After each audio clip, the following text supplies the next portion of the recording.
Hi there. I hope you're all well, looking after yourselves and others as well as you can. These last 2 weeks have been really odd for me. I've been self-isolating at home because Jo had the COVID-19 symptoms. Thankfully, thank the Lord, she's much better now. But it's been an odd couple of weeks. Finished off by me having to do something I really didn't want to do. Something very disappointing indeed. I finally had to admit that Jo and I are not going to make it to Paris for our 30th wedding anniversary. And the thing that drove it home was having to cut up the train tickets before they give me a refund. And it got me to thinking about how we react when our wonderful plans get completely derailed by circumstances beyond our control. And the fact that Easter last weekend made me think about the disciples. Made me think about how they must have been absolutely lost when Jesus was crucified. How just heartbreaking, mind-blowing, and how absolutely, what was that all about? They must have felt. The disciples start to scatter, and two of them, Cleopas and probably Mrs. Cleopas, decide to sack it off and go home to Emmaus. But on the way back, they meet someone who asks them why they're downcast. And we read in Luke 24, they say, "We follow Jesus." And they crucified him. But we had hoped that he was the one who was going to redeem Israel. We'd hoped.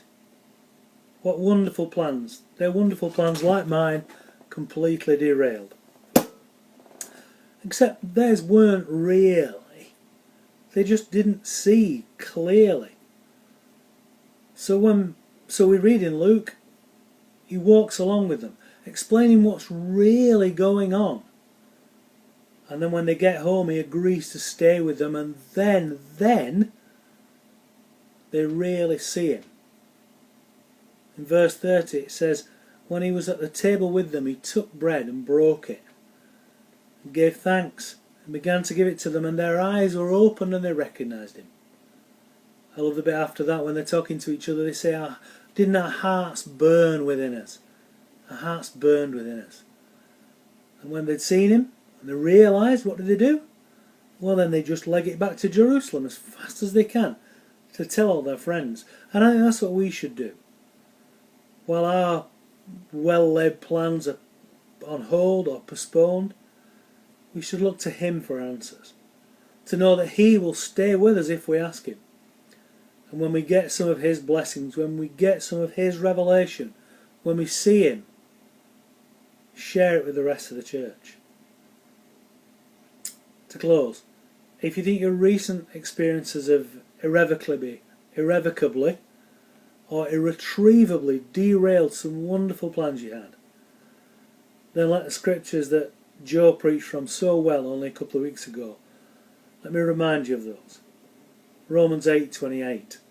And we know that God causes all things to work together for good, to those who love God, to those who are called according to his purpose. Scripture doesn't say he causes all things, but it says he can make anything work to the good.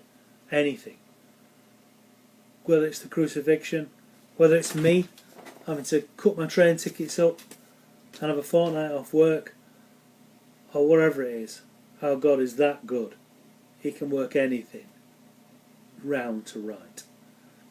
I pray you have a blessed week. I pray he's with you, and that you know he's with you, and that your hearts are warmed by his presence.